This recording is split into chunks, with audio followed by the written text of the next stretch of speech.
जैसे हमें जाना है बिहारी जी, हम बहुत दौड़ रहे हैं लेकिन छठी कला की तरफ, लक्ष्य नहीं मिल पाएगा। तो हमारी चलने की प्रक्रिया सही हो, हमारी चलने की प्रक्रिया सही हो तो हम बहुत धीमी गति से चलने पर भी अपने लक्ष्य को प्राप्त कर ले। शांति रव्यर्थ कालत्वम विरक्तिर्मान शून्यता, आशा बंदा समुत्कंठा नाम गाने सदा रुचि, आसक्तिस्तद गुणाख्याने प्रीतिस्तद वसति स्थले इत्यादि भावांकुरे जनाः। जब ये स्थिति आवे तो हम सही मार्ग में चल रहे हैं। क्या? शांति। हमें कोई गाली दे, हमारा कोई अपमान करे, तिरस्कार करे, जैसे कोई विदेशी भाषा में हमें गाली दे, हम नहीं जानते तो हम हंसेंगे और चल देंगे, ऐसे जब हमारी भाषा में हमको गाली दे, हम समझें और मुस्कुरा के चल दें, उसे शांति कहते हैं। शांति, जो कोई हमारा अपमान करे और हम उसका मंगल मनाएं।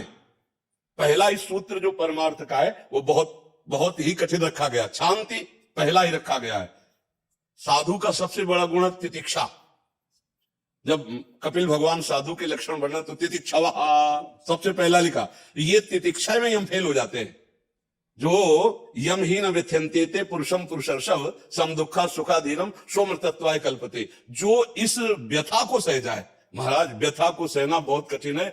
ईश्वर को साक्षी करके, अपनी आत्मा को साक्षी करके देखा जाए तो अपने ही निर्णायक जब निर्णय करेंगे तब हम पता चलेगा कि हम कहाँ हैं, वास्तविक सही है कि नहीं। दूर से तो देखकर हमें क्या कहते हैं या किसी को क्या कहते हैं, लेकिन जब हम ही निर्णायक बने और हम अंदर से निर्णय करके देखें कि हमारे सब साधना का फल है अंतःकरण का समत्व में युक्त होकर के भगवदाकार हो जाना या ब्रह्माकार हो जाना। स्वरूप तो जैसा पहले था वैसे ही अब है, वैसे आगे। शांति, हमारे अंदर इतनी सहनशीलता आ जाए कि हमें अपमानित किया जाए, हमारा तिरस्कार हो, हमारा अमंगल किया जाए और हम उसका मंगल करें, हमारे हृदय में किंचन मात्र भी अशांति ना आवे। पहला लक्षण सही मार्ग में चलने वाले पति का। अव्यर्थ कालत्वम, एक सेकेंड भी हमारा व्यर्थ न जाने पावे। त्रिभुवन की राजलक्ष्मी देने पर भी जो आधे पल के लिए भगवान का सुमिरन नहीं छोड़ता वही महाभागवत है। शांति अव्यर्थ कालत्वम और विरक्ति, संपूर्ण भोगों से वैराग्य।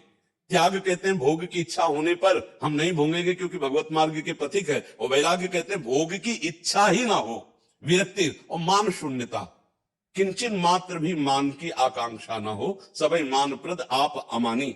मान शून्यता, आशा बंधा, ये दृढ़ आशा है किसी जन्म में हम जीवन मुक्त होंगे, भगवत प्राप्त होंगे, इसी जन्म में मुझे भगवत प्राप्ति करनी। समुत्कंठा नाम गाने सदा रुचि, उत्साह संपन्न होकर सदैव नाम में डूबा रहना। देखो, बिना नाम के किसी भी संप्रदाय के कोई हो आगे नहीं बढ़ सकता।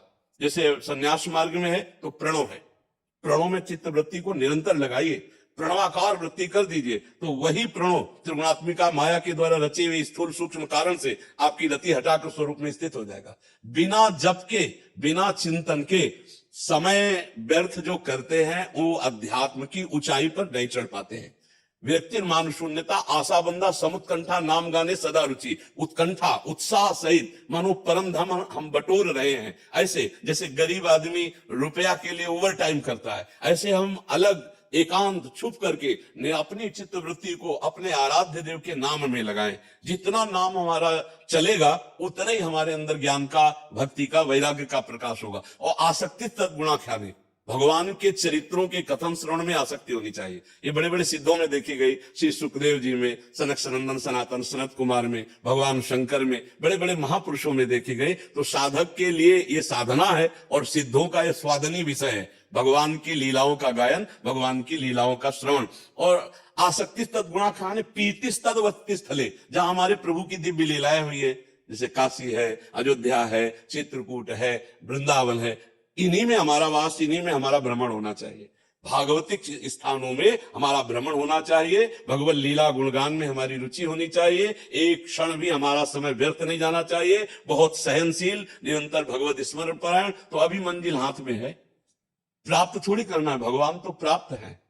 प्राप्त भगवान की प्राप्ति करनी है, नित्य प्राप्त भगवान की नवीन अनुभूति करनी है। बस ये हमारा राग छूट जाए, हमारी ममता छूट जाए। जी। राम स्नेह संप्रदाय के स्वामी रामचरण जी महाराज ने कहा है, आरत सोही आरती, सुमरण सोही सेव, देही सोही देवरो, राम निरंजन देव। महाराज जी, इसको जब हम अपने स्वरूप में लेते हैं ना तो एक ही बात हो गई। हम बाहर मान करके मंदिर में भगवान में जो विराजमान अर्चा विग्रह उसमें भावना करके आरती कर, यहाँ आर्त भाव से पुकारना ही आरती है। और एकाकार होकर के सुमिरन करना ही सेवा है। और कहाँ सेवा हो रही? बोले शरीर रूपी मंदिर में। बैठा कौन है? बोले माया रहित निर्विकार सच्चिदानंद स्वरूप ही। वही वर्णन कर रहे हैं, कोई अलग थोड़ी वर्णन कर रहे हैं। जो यहाँ बैठा है वही मंदिर में बैठा है, जो बाहर है वही भीतर है। अगर बाहर भीतर में भेद है तो अभी ज्ञान कच्चा। जो बाहर और भीतर एक ही देखता है वही है। आंख खुले तो निरंजन और आंख बंद हो तो निरंजन। आप बताइए वो गुरु का दिया हुआ अंजन कैसा, जो आंख खोलने पर निरंजन ना दिखाई दे और आंख मूंदने पर निरंजन दिखाई दे। जो आंख मूंदने पर वही आंख खोलने पर है ना। अब बाहर भीतर एक ही है, दूसरा नहीं है। महाराज जी सही है। ये भी ब्रह्म है। जब अन्वय व्यतिरेक पद्धति से चलते हैं तो व्यतिरेक से जब ये नहीं ये नहीं ये नहीं, तो जब है में पहुंचते तो फिर लौट के जब देखते तो सर्वम खलमिदम ब्रह्म, तो ये भी ब्रह्म है। ये भी जो निरंजन माया रही थे ना, वही है, दूसरा कोई नहीं है, वही है। पूर्ण अनुभूति जब होती है तो कुछ नहीं। मत्ता परतरम नान्यत किंचिदस्ति धनंजय, मेरे सिवा हे धनंजय कुछ नहीं है। अब क्या होता है, हम एक पक्ष को लेकर दूसरे पक्ष का जब खंडन करते हैं तब बात अधूरी हो जाती है। अब जैसे हम इस सिद्धांत को समझते हैं, मानते हैं, प्रयोग करते हैं, पर बार भी प्रयोग करते हैं।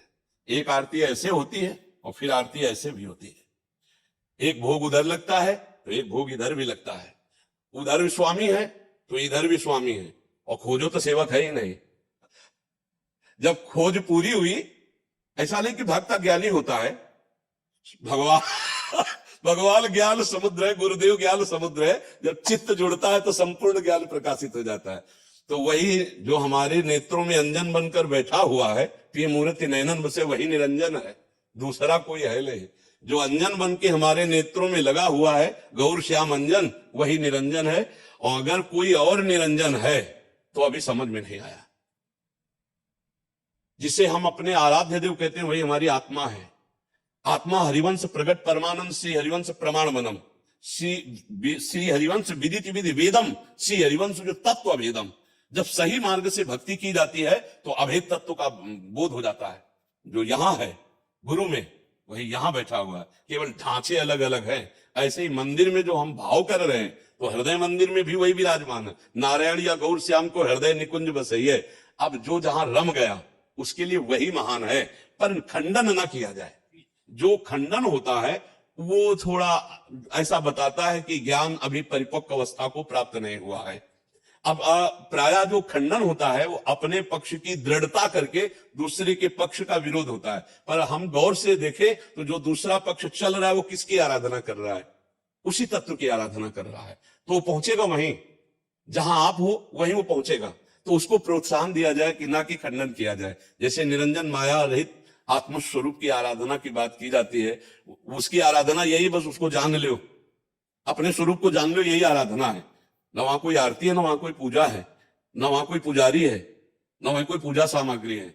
आप ही पूजक हो और आप ही पूज्य हो। यही आरती, यही पूजा। हाँ राम बिना दर्शन। हाँ। अब बस इसमें ये कि खंडन बंद हो जाना चाहिए। खंडन से मेरा आशय ये है कि शायद हम खंडन तब करते हैं जब हमें दम होता है, और दम आ जाना ही खंडन का हाँ, हो जाता है। क्योंकि जब सर्वम खलमिदम का बोध हुआ तो फिर खंडन किसका? हमें यही लगता है कि जैसे भक्ति में हम चलते हैं तो सिया राम में सब जग जानी। अब खंडन किसका करे? जड़ चेतन जग जीव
संत हित लीन मनुज अवतार। तो वो अवतरित हो रहा है, वो रूप धारण कर रहा है। वस्तुतः उसका जो स्वरूप है वो अनिर्वचनीय, जैसे निरंजन निराकार जैसे बोला जाता है, वही है। तो जब वही है तो फिर खंडन कैसा? निज स्वरूप निरखे नहीं जब लग राम पुकार, जी राम चरण घर क्यों लहे, जो पंथ में बैठे हैं। जी जी जी।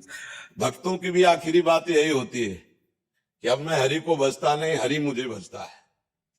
अब ये मतलब हरि को भजता नहीं, अब हरि मुझे भजता है। अब समझ लो वहां कितनी अभेद स्थिति उपस्थित हो चुकी है। तन मन के बिछुरे नहीं चाह बड़े दिन रैन, और कबो संजोग न मान ही देखें भरी भरी नयन। ऐसा अद्भुत प्रेम प्रकाशित होता है जब हमारी आराधना परिपक्व होती, चाहे वो आत्मरति हो चाहे वो कृष्ण रति हो। बात ये कही, बिना रति के ज्ञान अधूरा। आत्मज्ञान बहुत है लेकिन आत्मरति कितनी है, आत्मबोध कितना है, कृष्ण चर्चा बहुत है, कृष्ण रति कितनी है। अपने लोग जो भगवत मार्ग के पथिक है उस लक्ष्य पर दृष्टि रखते हैं। चिड़िया के पंजे या खोपड़ी या पंखों पे नहीं, नेत्र पर लक्ष्य, नेत्र पर दृष्टि रखते हैं, अपना लक्ष्य पर दृष्टि रखते हैं। जी महाराज जी कुछ कहना चाहते हैं? महाराज जी, महाराज मनु के सामने जब साकार आता है तो वो मांगने को तैयार नहीं है, और वही साकार जब उनको निराकार के रूप में मांग मांग बर भय नहुबानी, तो मनु जी स्वीकार कर लेते हैं। जब वही आकार वही साकार है, तो यहाँ मैं तो ये मानूं कि महाराज मनु को भ्रम हो रहा है कि जब भ्रम नहीं महाराज जी, भ्रम नहीं हो रहा। वो इस बात को जान रहे हैं कि ब्रह्मा रूप से, शंकर रूप से और हरि रूप से जो प्रकट हुआ है वो अंश है। अंशी कौन है? यही मैं कह रहा था। हाँ, अंशी कौन है? वो सच्चिदानंद परमात्मा तत्व जो अंशी है, जिनके अंश से नहीं। वहां निराकार और साकार की बात नहीं। अगर आप निराकार की तो वाणी साकार आ रही ना, वाणी तो साकार वाणी भी तो साकार आ रही है। देखो, एक है जो अनेक रूप धारण करता है। तो जब उपासना की, उपासक की वृत्ति बढ़ती है तो उसको आता है मुझे अनेक रूप में नहीं, मुझे एक रूप का अनुभव कराओ। अब एक रूप में यदि गुरु परंपरा से राम रूप है, कृष्ण रूप है, तो वो उधर से खिल जाएगा। और अगर निरंजन निराकार है तो अपने स्वरूप में आ जाएगा। आप ही हैं, वो दूसरा नहीं है। पूर्णता में आप हमें ये बताइए कि आपके सिवा और कोई है क्या? नहीं है ना। तो जो मनु जी के सामने शिव रूप में गए, ब्रह्मा रूप में गए और हरि रूप में गए, बार बार कहा कि वरदान मांगो, तो वो उन्होंने नहीं मांगा। लेकिन जब आकाशवाणी हुई तब उन्होंने जो मांगा कि आप हमारे पुत्र रूप में आइए, आप तो कौन आए? अब हमें बताओ, ये राम रूप में कौन आए? वही सच्चिदानंद है। सच्चिदानंद। तो हम जब गौर से देखते हैं तो लीला में थोड़ा भेद दिखाई देता है। जिनको उन्होंने ना करके कहा वही वो थे और नहीं था। जब शिव रूप में, हरि रूप में, ब्रह्मा रूप में उनकी संतुष्टि नहीं हुई तो वही एक अव्यक्त रूप रख करके आकाशवाणी की, दूसरा कोई नहीं था। महाराज, जब अर्जुन जी ने कहा कि मैं कोई श्री कृष्ण और बलराम नहीं हूं ब्राह्मण के पुत्रों की रक्षा के लिए, और मैं देखता हूं अग्नि में जल जाऊंगे यदि रक्षा न करो, नहीं कर पाए, तब ले गए भूमा पुरुष के दर्शन कराने। ये भूमा पुरुष कौन थे? आप ही तो बैठे थे। आप ही एक रूप में नमस्कार कर रहे, आप ही दूसरे रूप में भूमा पुरुष बैठे। या रहस्य रघुनाथ कर बेग न जाने कोई, और जो जाने रघुपति कृपा तो सपने मोह न हो। वही ऐसे निरंजन रूप में विराजमान है, वही सर्व सत्ता रूप में विराजमान है, और वही सर्व रूप में विराजमान। वासना वासुदेवस्य वासितम भुवनत्रयम् सर्वभूत निवासोस्मि वासुदेव नमोस्तुते। जो चींटी में विराजमान है वही ब्रह्मा में विराजमान है। गुरु कृपा से बात समझ में आ गई। चाहे अव्यक्त होकर बोलो, चाहे व्यक्त होकर के बोलो, हो तुम ही, तुम्हारे सिवा दूसरा कोई नहीं है। ये बात पक्की है महाराज जी, एक के सिवा दूसरा कोई नहीं। हाँ, जब जहां जैसी आवश्यकता हुई वैसा बल ज्ञान विक्रम प्रकाशित किया। जैसे परशुराम में वही ब्रह्म और राम रूप में वही ब्रह्म, पर जब राम रूप के सामने आते हैं तो आपका स्वरूप लघु हो जाता है, महिमा अपनी लघु कर लेते हैं। राम रूप की महिमा पर तत्व में अंतर नहीं है। हम अपने जो मार्ग के चलने वाले पथिक हैं, हम तत्व को देखते हैं। जैसे एक गणेश जी और चूहा, उनकी सवारी बेचने गया तो स्वर्णकार ने कहा कि चूहे के 5,000 रुपए, गणेश के 2,500 रुपए। तो ऐसे कैसे हो सकता है? गणेश जी के 2,500? बोले यहाँ गणेश और चूहा नहीं, यहाँ सोना बिक रहा है। अपने लोग ना गणेश जी देख रहे हैं ना चूहा देख रहे हैं, तत्व देख रहे हैं। अगर हम सतमार्ग के पथिक हैं तो हमारे लिए किंचन मात्र अंतर नहीं, वही तत्व। तो वही जो रूप में आया वही अरूप वाणी बोल रहा है। रूप और अरूप में कोई अंतर नहीं है, ना कोई बड़ा है ना कोई छोटा है। जब जहां जैसा अवसर आता है वैसा वो अपने को प्रकाशित करता है। लेकिन वो इतना ही है, आज तक किसी ने नहीं कह पाए। इतना ही है ये नहीं कहा जा, वेद जब नेति नेति कह दिए तो इतना ही नहीं कहा जा सकता, इसलिए वो अनंत है। एक शब्द उसका नाम अनंत भी है। अगर हम सीमा पा चुके तो फिर अनंत कैसे, और अगर पाए नहीं तो फिर हमारा जीवन कैसा। इसीलिए मूक हो जाना होता है। जब पूर्णता की बात आती है तो मुंह को ही उत्तर है और कोई उत्तर नहीं है, क्योंकि जितनी बातें हैं उन बातों से भी वो परे है। सब बातों में भरे हैं और सब बातों से परे है। इसलिए अंततो गत्वा मुंह की ही हो जाता, मुंह का स्वादनवत हो जाता है। सूत्र आता है मुंह का स्वादनवत, क्योंकि वाणी का प्रकाशक है वो जिसकी हम चर्चा कर रहे हैं। वाणी का प्रकाशक है वो। अब वाणी उसको कैसे, अपने प्रकाशक को कितना वर्णन कर सकती है, क्योंकि वो जितना प्रकाश हो रहा है उतना ही वर्णन कर पा रहे। बहुत कृपा करी, दर्शन दिए और बहुत सुंदर भगवत चर्चा हुई। राधा ही राम है, राम ही राधा है। बिल्कुल कोई अंतर, विस्तार से हमें इस तत्व में कोई अंतर नहीं, तत्व में कोई अंतर नहीं, पर लीला में अंतर होता है। अगर हम लीला शब्द में बोलेंगे तो बहुत बड़ा अंतर हो जाएगा। हम आप वहीं ले चलते हैं सिया जी के पास। आपको जनक वाटिका में आप अपने गुरुदेव विश्वामित्र जी के लिए फूल लेने के लिए गए हैं राम जी, वो इधर सिया जी देवी पूजन के लिए गई हैं। और जब प्रथम दर्शन होता है तो राम जी के माथे पे पसीना आ जाता है। सिया जी के उसे तो किशोरी जो और लाल जो एक ही तत्व है, रसो या परमानंद एक द्विधा सदा, राधा कृष्ण रूपाभ्याम तस्मै तस्मै नमो नमः। जिसे वेद कहता है रसो वैसा रसम हेयम लब्ध्वा आनंदी भवतु, वो रस ही की मूर्ति दो रसिक लाडली लाल, रस ही सो विलसत रहे रस भरे नयन विशाल। जिनके एक कटाक्ष से करोड़ों काम मूर्छित हो जाते हैं वो मदन मोहन श्री लालजू महाराज हरि वही राम है, वही राम है, उनमें कोई अंतर। और अब अंतर की बात आपको कह रहा हूं कि जब हमारी किशोरी जी मुस्कुरा के तिरछी चितवन से देख लेती हैं तो वेणु करान्निपतिता स्खलितम शिखंडम भ्रष्टम च पीत वसनम ब्रजराज सूनो यस्या कटाक्ष सर्पात विमूर्छितस्य ताम्राधिकाम परिचरामि कदा रसेल। जब मुस्कुराकर तिरछी चितवन से देख लिए तो मदन मोहन मुनिमन मोहन सुमन मन मोहन की बंसी गिर गई और महाराज प्रेम विकल होकर के मूर्छित होने लगे। यस्या कटाक्ष सर्पात विमूर्छ। इसीलिए राधा तत्व का वर्णन करने के लिए फिर एक अलग चैप्टर हो जाएगा। तत्व में तो सब पूज्य धर्म सम्राट करपात्री जी से जब राधा तत्व के वर्णन की बात आई सुधा निधि के विषय में तो उन्होंने कहा ब्रह्म तत्व का तो, पर राधा तत्व के विषय की जो बात है ये बड़ी गूढ़ और रहस्यपूर्ण है, हो नहीं सकता। हाँ क्योंकि ये जब ये बात आती है तो तब उपमा का रहे जुठारी कहीं पर तनो विदेह कुमार को वो बात तो एक ही। ऐसा देखो महाराज जी, तत्व ज्ञान और प्रेम लीला इसमें बड़ा अंतर हो जाता है। जब हम प्रेम लीला में उतरते हैं तो ज्ञान को गौड़ होना पड़ता है, ज्ञान को गौड़ होना पड़ता है। हम प्रेम से जो अपने प्रीतम को तो रोना भी आता है, बिलखना भी आता है। अगर हमको उस समय ज्ञान रहा कि मैं और तू में भेद नहीं, वही एक तत्व है, तो रोना नहीं आ सकता। प्रेम में फिर सब विस्मरण हो जाता है और एकमात्र केवल प्रीतम की याद में। तो इसीलिए वृंदावन का जो प्रेम है वो किशोरी जी के चरणारविंद के आश्रित है। तो राधा तत्व में एक ही है, तत्व में अंतर नहीं है, पर ये वो राधा तत्व है जिनके चरणों में महावर स्वयं श्री कृष्ण लगाते हैं।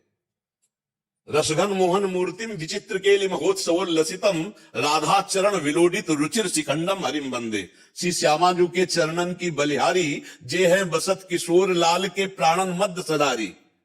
लालजू के हृदय मंदिर में छुप कर रहने वाले जो चरण हैं वो हमारी प्रिया जू के हैं। चापत चरण मोहन लाल कुंवरी राधे पलंग पौड़ी सुंदरी नवबाल। ये महा एकांतिक वृंदावन नव, इसमें फिर लड़खड़ा जाएंगे, फिर तत्व की बात नहीं हो पाएगी। फिर इसमें दूसरा मार्ग चल पड़ता है जो तत्व से आगे का है, रति तत्व ज्ञान के बाद, जहां से हम कभी कभी गर्व में बोल देते हैं कि वासुदेवा स्वरमिति गीता की जहां से पढ़ाई पूर्ण होती है वृंदावन की, वहां से क्लास शुरू होती है। वृंदावन की प्रेम की क्लास वहां से शुरू होती है, वासुदेवा स्वरमिति। जब वहां से पढ़ाई पूर्ण होती है तब यहां वृंदावन की प्रेम रति, बड़े बड़े सिद्ध महापुरुषों को मंद मुस्कान से घसीट करके अपने दासी भाव में कर लिया। ये ऐसे वृंदावनाधीश्वर युगल सरकार। अब इनका जो प्रेम रस है इन्हीं की कृपा से समझ में यहाँ बुद्धि काम नहीं करेगी, यहाँ बुद्धि काम नहीं करेगी। ये ब्रह्मेश्वरादि सुदरूह पदारविंदो श्रीमत् पराग परमाद्भुत वैभवाया सर्वार्थ सार रसवर्षि कृपार्थ दृष्टि तस्या नमोस्तु वृषभानु भुवो महिमने। ये लाडली जी की महिमा है, वृंदावन की महिमा। तो एकांतिक जब प्रिया जो कृपा करे, प्रेम प्रकट हो, तब समझ में आए। राधा तत्व पर तो फिर बात अलग हो जाती। राधा तत्व बहुत, जब हम तत्व की बात करेंगे तब तो सब एक ही है, और जब प्रेम की बात करेंगे तो राधा प्रेम के भिक्षुक हैं हरि। दान दैरी नवल किशोरी मांगत लाल लाड़िलो नागर प्रगट भई दिन दिन की चोरी। यहाँ उद्धव जैसे परम ज्ञानी भी ब्रज गोपियों की आंसुओं से भरी हुई जो वाणी सुनी, जो रूप देखा, तो आप विकल हो गए और कहा कि श्री कृष्ण ने मुझे ठग लिया, आज तक वो मुझे आनंद नहीं मिला जो इन गोपियों को है। इसलिए मैं यहाँ वृंदावन में कोई लता गुल्म औषधि बनना चाहता हूँ जिससे इन ब्रज गोपियों की चरण धूल पड़े और मैं प्रेम युक्त हो जाऊं। ज्ञान तो बृहस्पति जी के शिष्य है, जगत गुरु भगवान के मित्र हैं। उद्धव जी को कौन सी ज्ञान की कमी, पर जब प्रेम की बात आई तो उद्धव कोरे अपने को पाए कि श्री कृष्ण ने ठग लिया, अपना प्रेम हमें नहीं दिया। श्री कृष्ण प्रेम समुद्र होते हुए भी अपने प्रेमियों से ही प्रेम का रास्ते खुलवाते। तो जिन गोपियों में ये प्रेम, वो गोपी कहां से प्रेम प्राप्त की? आधाय मूर्धन यदा पुरदार गोप्या काम्यम पदम प्रिगुणैरपि पिच्छमौले भावोत्सवेन भजताम रस काम धेनुम तम राधिका चरण रेणु महम स्मराम। श्री किशोरी जी की चरण धूल माथे पे रखने से गोपी प्रेम की ध्वजा हुई और श्री लाल बिहारी को अधीन करने वाला प्रेम प्राप्त किया। वो प्रेम समुद्र श्री लाडली जी है, श्री राधा किशोरी जी है।